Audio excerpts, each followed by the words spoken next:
Okay, I think we're good to go. And thanks everyone who's been joining us later today for the Ask Us Anything About Operator session here at OperatorCon. With me are two panelists that I would like to make a short introduction to. First is Philipp Krenn. He's working for Elastic as a developer advocate, and he's passionate about everything technology office and has broad experience within infrastructure, web, and database engineering. Ádám Sándor is a cloud native architect at Container Solutions. He is a software development background in Java software development, and is obviously a fan of a flight simulation, and of course everything that the cloud native space has to offer. So we are good to go. We are awaiting your questions as well. For the first question, I think we can go and pick something that we came up with at the beginning, and we'll stop the screen share for now. And I would like to ask my fellow panelists, what do they think is happening with operators, and are operators maybe a bit too complex to reach broader success within the cloud native community? Yeah, Philipp, do you want to take it away? I want to go first. Okay, I can go first. So I think, small disclaimer before I start. My view, of course, is a bit like special, since I work for the company behind Elasticsearch, and our operator is very much focused on like the data store side. What I'm saying is probably particular to the data store side, so it might not apply to everything, or it might be seen differently for others. So actually, we think that operators are a great opportunity for data stores, because I mean, standing them up with a Helm chart or so is easy. What makes the operators really great is like the day two operations that come with that, and where we can basically encode those best practices that we have seen over the years. So yeah, while the complexity is there, and we have like 5+ people, I think, working on our operator full time, I think that's kind of like the investment that we can provide thanks to the operator. Of course, if you don't have that many resources, you will see that differently. And maybe it depends a bit on the problem you're trying to solve. But especially for data stores, like scaling up, or especially then scaling down, or like upgrades and stuff like that, the complexity and power that you get, I think is actually what makes it so great for us, that we can encode like how to do an upgrade without downtime, migrating data, fixing stuff maybe, or changing stuff as we go along. And I think that the complexity is almost a feature, though I can see where it's kind of like, if you have like a potentially simpler scenario of fewer resources, where it might be a hindrance. Yeah, I think for something like Elasticsearch, operators are an amazing thing. I come from a quite different angle to operators. I was part of a team building a enterprise CICD solution. So it was more like provisioning a lot of resources, that some of them were on Kubernetes, some of them were outside Kubernetes, provisioning Git repos, pipelines, all kinds of things. And we implemented that as actually a set of operators. And so in that case, building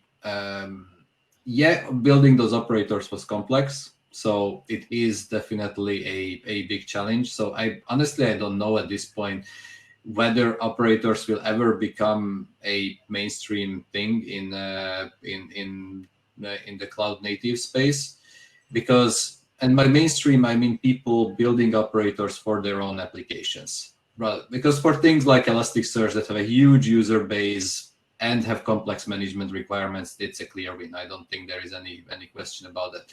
But if I'm building some kind of enterprise application, For example, on WebSphere, like 2 talks before, that's a good question, whether an operator will be worth building. For us, for the CI/CD solution, it was maybe overkill, but on the other hand, it did provide a nice interface because of the fact that now suddenly you're driving things with custom resources instead of like thousands of lines of YAML. Just a custom resource that only has the parameters that you really need for your as input. Basically, you're forced to define a nice API, which in infrastructure projects many times is neglected. So in the end, and what we implemented in the operators needed to be implemented in some way anyway. So it's a question whether they're like too complex or not. Yeah, because when we discussed this internally, we made a small check on Operator Hub IO, and I mean the capability level is somehow rated. I don't know how they do it, but you can look it up yourself on Operator Hub, and on Autopilot you find a mere 9 operators, and on level 4, I think this is a deep insight, there are 18. I think compared to, I don't know how many thousands of commits the CNCF has each and every month. This seems quite small, and we ourselves, of course, embrace the principles about operators, but I don't know if our audience here is able to maybe contribute something if they think operators is something that they are going to embrace in the future within their organization. Yeah, because at the moment this seems like if you are elastic and have a very popular software that can make good use of an operator, then you have also the team available. I mean, 5 people is nothing that I would consider ordinary at the moment, at least. Yeah, but Sebastian gave an outlook how we see the edge world, and I think when we are talking about having maybe not only a couple of 100, but maybe 10,000 installations up and running, you are not able to do that without something like an operator anymore. Yeah, so that's going to be the case. So Andreas Taranetz asked, he's new to the topic, if the stack could be seen as Dockerized, then a Helm chart, and then an operator. Philipp, what do you think? Would that be a simple but fitting description? Yeah, so that is almost like a setup, because that's exactly what we at Elastic have actually done and had. So we had Docker containers for a long time, and then we were kind of careful, like stateful workloads on Kubernetes, like stateful sets were not that stable or around for that long, so we were kind of waiting. And then our internal infrastructure team, they started with Helm charts, and they still maintain that. And the operator is actually done by a totally different team. So it's like 2 different teams, 2 different philosophies. The infrastructure team maintaining the Helm charts also has far fewer resources. There it's, I think, 3 people do it as part of their job, but nobody's full-time job is the Helm charts. Even though we use them internally, for example, we're like 2,000 people or so, and we have our own InfoSec team to monitor what everybody is up to and our cloud service is doing in terms of security. And they started using the Helm charts pretty early in production. And for them, that was a quick win. And the Helm charts were stable and around much earlier than our operator. And the operator got much more attention, and I think it's kind of like the nicer product now to use. But it's also, I think there are 2 different philosophies. So we still have both of them and maintain both of them, and they are GA. But the Helm charts are like the more generic way. You can bring your own like TLS certificates, or you need to set up security yourself. Whereas the operator for us, it's more like, this is the path that we want you to go. For example, our operator will automatically generate certificates for you. It will set up security for you. There is no way to run the cluster without security. It's more like, these are the best practices and we're just following through with that. Whereas the Helm charts are more like, build your own, like you can mix and match more. And in terms of philosophy, maybe that is also like a good trade-off, because if you have lots of different pieces of software running and you want to have more of a generic approach to them and run stuff in a similar fashion, the Helm charts that might be more like generic and you can run them in different ways might fit better into that. Whereas the operator is just this one specific way, and one operator might behave very differently than another operator. So that might be some complexity that you want to avoid. Though I think that kind of like that one way also has the advantage that it's kind of like you just follow the path and it will do a lot of stuff for you. So we still have both, and I think both have their place. But I think as the end user, the nicer experience, or at least for me, is the operator by now, but also for us in terms of resources, probably. Again, I guess Ádám has a very different view on that. No, I just wanted to add that with Helm, you just can't go as far, right? There is after a certain point, after provisioning day 2 operations is just not there. And it is true that most operators never get to that point to implementing the day 2 stuff, or like monitoring the real world to see whether something has changed and needs to be fixed and all these things. Yeah, many operators don't get around to that. However, it is still nice to have the option, right? To if you're serious, if you're like implementing an operator for your main application, for example, for something important, yeah, with Helm charts, you know already that you will never do day 2 operations, and that will be some scripts or manual processes or something. Yeah, and I think it is only natural for someone who is getting into it that he just uses Helm charts a lot faster, a lot quicker, and has the possibility with a Helm Install command to try out different variances. Yeah, do I want to use this security product? Do I want to add this application performance monitoring? And it's just very easy because let's face it, before you really can think about day 2 operations, you'll have to have your project going, and Helm, I think, is very, very good for that. Yeah, Helm Install gets you going very, very fast in the end. Yeah, the only shame is that there is no like step that you can just incrementally go from the Helm chart to an operator.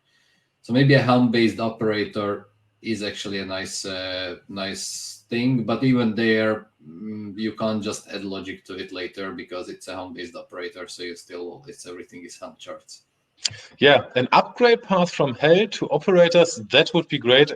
I think these successions, that would be something where you can just enjoy your cloud native journey a lot more.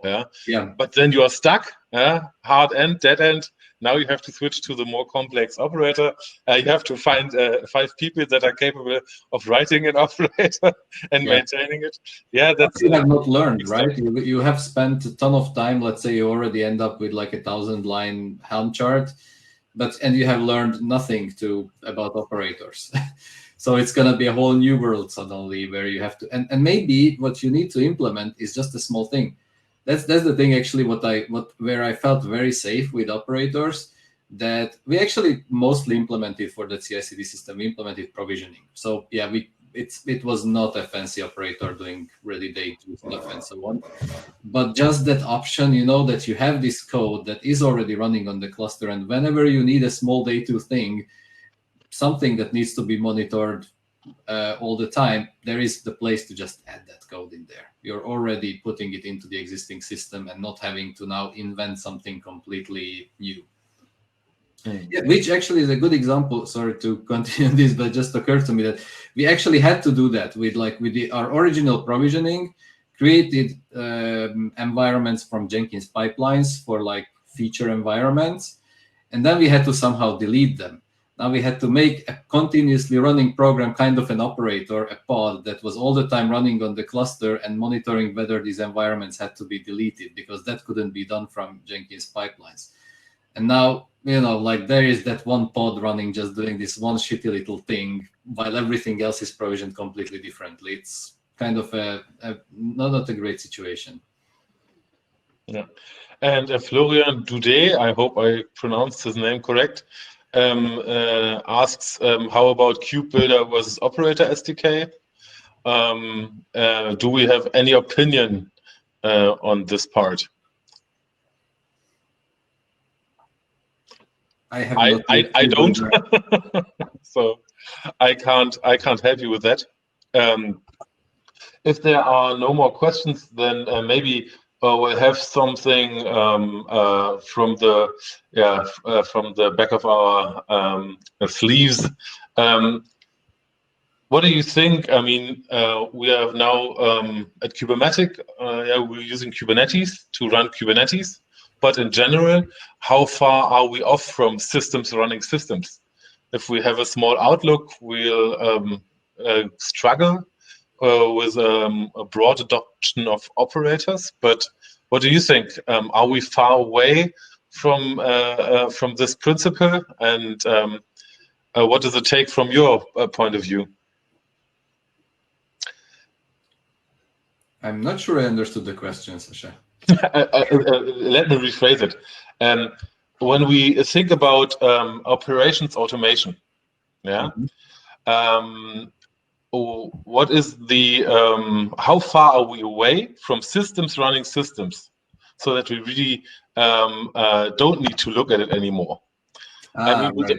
with the complex operator that Elastic is providing, we are getting closer. Yeah, so that's a huge step up into that direction. But I think there's more to it.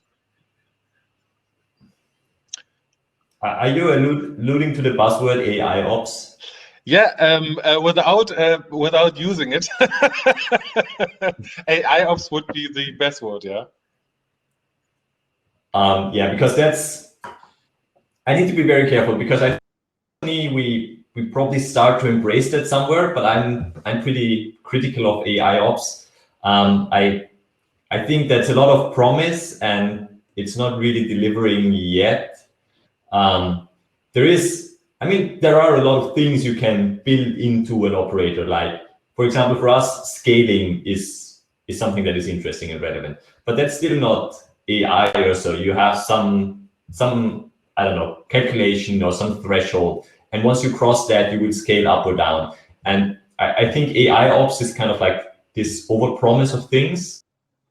Yeah, I would say like exactly what Andreas is saying there in the comments, that the operator, if we would achieve, like I wouldn't call it AIOps necessarily. I don't think there needs to be AI in there, but the Holy Grail is an operator that gives you the same level of comfort as a managed service. That you can put the same trust in it. You say you don't need to use managed Elasticsearch because I can just run the operator and it will do everything for me that the engineers would be doing behind the scenes of a managed service. It's actually funny that you mentioned that, because our operator is actually not called operator, but it's called ECK, which stands for Elastic Cloud on Kubernetes. Because that's kind of like was the vision of the product team, that this would be like the cloud-like service. We're definitely not there yet. I'm not sure. And I actually think that right now people are searching for an operator and they don't find it because it's called ECK, which I always find annoying. But they try to transport that vision, like exactly like you said, like it's like a cloud service, your own cloud service. I'm not sure we're doing ourselves a favor there right now. But yeah, I think that's kind of like the vision that people want to have, that in the future, you just configure something and then it will take care of itself, basically. But at least our operator is definitely not there yet. Yeah. Yeah, we as Kubermatic, Sebastian already gave a very short outlook about KubeCarrier. This is more or less what Tobias Papke and Andreas Tarnetz are referring to in the chat. An operator for operators. With KubeCarrier, we thought of a very visionary problem. I think that is not there yet. Yeah, how to run multiple services on multiple clusters, all orchestrated for yourself, like you would do it with AWS or Azure or Google Cloud Platform. Yeah, have some sort of billing, because billing also means that you have some sort of compliance in it. And this all just runs natively in a Kubernetes cluster, and the operators are orchestrated. But I personally think that this is an important project that we have to enforce over the next months and even years. But as Kubermatic was already able to manage a multitude of Kubernetes clusters, but people were actually working with single Kubernetes clusters. At least in 2017 and 2018, there was no huge adoption of multiple clusters and having the need for it. I think this goes along the same way. If I'm now if I'm now starting a new project, I want to use Elastic, and I maybe have been a participant to this event, yeah, I can easily go for the Elastic operator, and I now know that I have to look for another name. And but once I have this operator up and running, and it saves time and effort, and that's what it's all about in operating things, this should be as cheap as possible with as little downtime and just as little nuisance. Yeah? This is something that that the whole stack is striving for.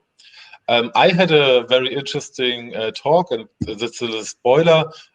Sebastian and me, we are doing the Edge Native podcast, and we had a very interesting a recording with Jax Kandasamy from Latent AI. And yeah, when we come to the buzzword, what he explained there a little is that with a small thing like doorbell and the recognition for lights, yeah, with a very, very small AI model, your doorbell and your lighting system will only activate if it detects a human, and no longer if when it detects a cat.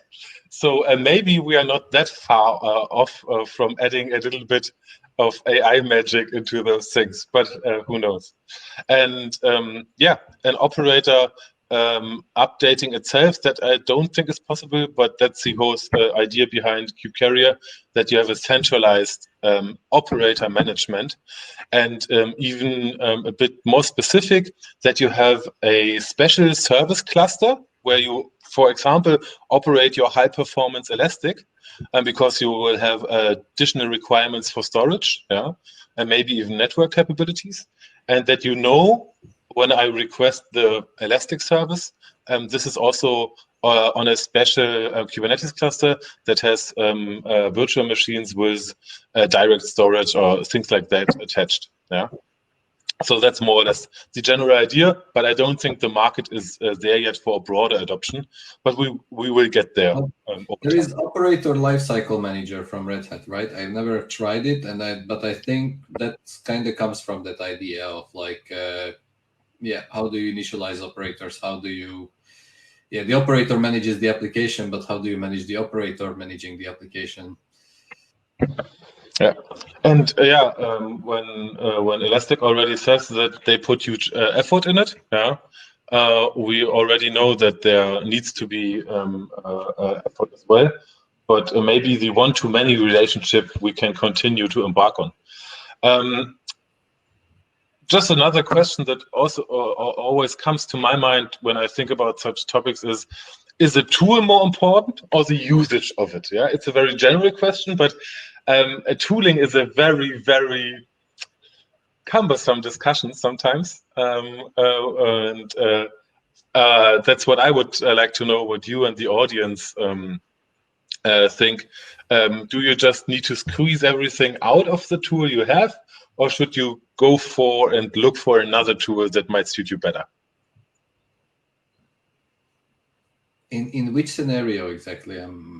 Again, yeah, you have been talking about your CICD pipeline, for example, yeah, and you've been putting quite a lot of effort in it. So would you rather suggest that you take one of the more known tools around, yeah, and just see that everyone really gets the benefit out of it? Or would you rather spend time investigating into new tools, into things that are coming up each and every day? Right. Yeah, that's a very much it depends answer.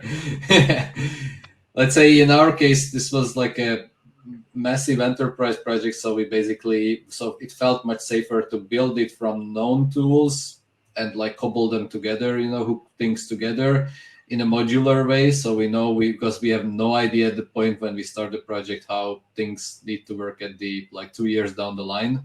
So like you can replace parts of it. That's what I find is a very important requirement for building systems and that's why I like the whole Kubernetes landscape also, because there are many very focused tools that do one thing well instead of like a giant thing that just tries to do it all.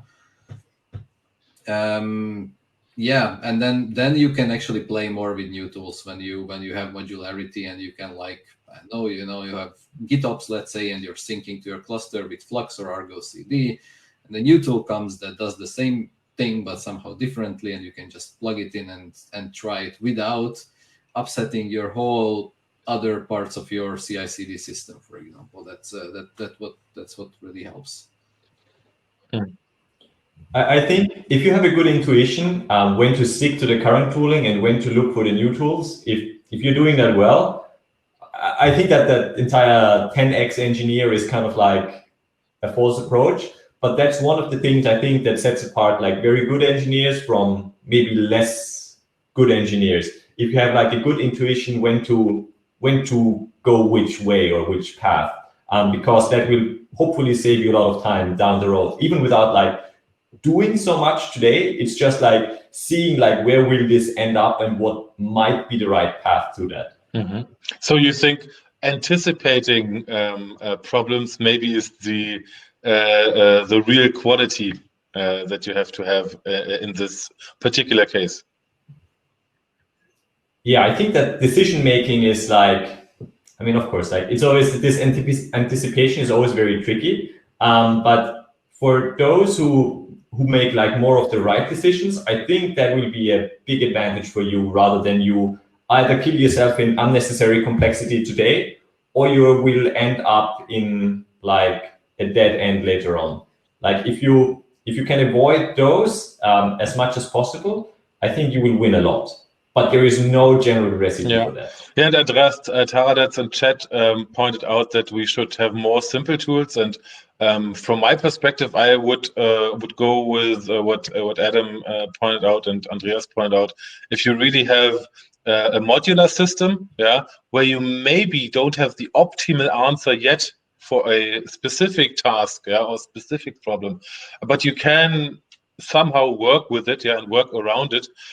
I think it's good to go, and if you then later on find something better and can switch it, yeah, can adapt your pipeline and your modules, I think that's a very good way to go and to stay future-proof, yeah, because the next change is going to come, but you don't have to rework it all from scratch. Yeah, that's I think it's important, and. We are going close with the time, yeah. But one question I would like to point out: GitOps is a very interesting topic, I think, yeah. And what I would like to ask you: do you think GitOps is something that really everyone should adapt in some way, or is it again something that maybe is more suited for a bit more sophisticated, a bit larger organization? Can we generalize that to infrastructure as code? Yeah, maybe infrastructure as code would be also a good way to express this. Yeah. But Ádám might have a different opinion, but that's okay. That's what we do. But that's okay. Yeah, go ahead, Philipp. I'm cool with infrastructure. Well, on that end, I would strongly say yes. Even for something like data stores are maybe a bit special. There is this joke like all my servers are cattle, but the Redis instance gets healthcare and everything and Christmas presents, because if that one dies, everything is down. I still think that there shouldn't be these one-off services where everything is like clicked together and not infrastructure as code. So on that one, I would say generally yes. You will, unless you strive for job security, you want to have that. Yeah, I think even in more general terms, like Kubernetes, you are on Kubernetes, whether you want to or not, you're managing things in a declarative way, right? You have all these resource descriptors. Why not chuck them into Git and manage everything from there? Like GitOps is, I think, a bit more than just chugging some infrastructure as code into Git, because it also means that you really use Git, pull request process, and so on, that whenever you change something in Git, it gets immediately synced to the cluster, so that Git is really the place. There is no like process after you merge to Git and so on. So it's a bit more than just putting things into Git. But in general, I don't see any alternatives really to GitOps. Or yes, there are alternatives for at least for application release management, like tools that would store the same data in a database and then like do manage Kubernetes for you. But generally, that's actually maybe those tools are sometimes for more sophisticated organizations or who needs like very heavy compliance. I'm not even sure where would I recommend that, but GitOps generally works in my experience for large and small teams, for large companies and small companies both. However, it's not something that would be ready, and we will need more work there, especially in more complex environments. Mm-hmm. And maybe let's pick up one comment from Andreas Taranetz again. Most of the time he has a problem to understand what problems he has to solve and maybe what problems don't need attention. And do you have maybe some advice for him how to check back if you're really onto the right problem or if you are the problem? Well, I would ask the community, right? It's always good to reach out to people. I've been surprised many times to like where I even thought I understand the problem, and then there is completely different views on it. And a very good example of this are operators. Nobody thinks of operators, right? Who are not on this conference and like this small community who are like into them. Nobody even thinks them. Maybe even people who use them, who like maybe download something from Operator Hub and wow, now Elasticsearch works or whatever. But I think people many times don't even think in these terms of as a solution to their infrastructure provisioning management problem. So that's why I'm really wondering about whether this approach will take off, whether in the future Java developers will be writing operators for their enterprise applications. I'm one of the maintainers of the Java operator SDK, and I'm like, we're kind of making a moonshot with this to at least let's make it easy, and let's see if then people start actually writing operators. We don't really know. At least it's not happening yet, really, big time at least. Yeah, I think to the what problem do I even have thing. I think that's kind of like the process everybody in IT goes through, that at first you're only thinking like technical problems, but the further you go along, then the more you realize that mostly the domain knowledge is where kind of like what really makes a difference and also adds a lot of the value. And it's not so much just in the technical bits and bytes, basically, but it's really the domain that you're trying to solve. And or at least for me, that was like, at first you start off very technical and you don't care so much for the rest. And then later on you figure out, well, if you don't understand the problem properly or can rephrase the problem or approach it differently, you will never find the perfect technical solution for it. Yeah, I would also advise to look at the whole process. Yeah, so not just the technical parts that are needed, but look at the whole process. And and if you understand the process, I think the technical solution will also adapt and become better. If you step back away from just one or two tools or a specific technology. And we are close to the end of OperatorCon, and I'm going to share my screen once more and just some parting words. And first of all, of course, a thank you from Kubermatic as an organization for joining our specific little tour through operators and experience with operators. then again, have fun at KubeCon and maybe check back with us to win one of our mascots right there. Again, reach out to us. Thanks to Philipp, thanks to Ádám for spending time with us on this evening, and have a virtual home office conference like everywhere in the world right now.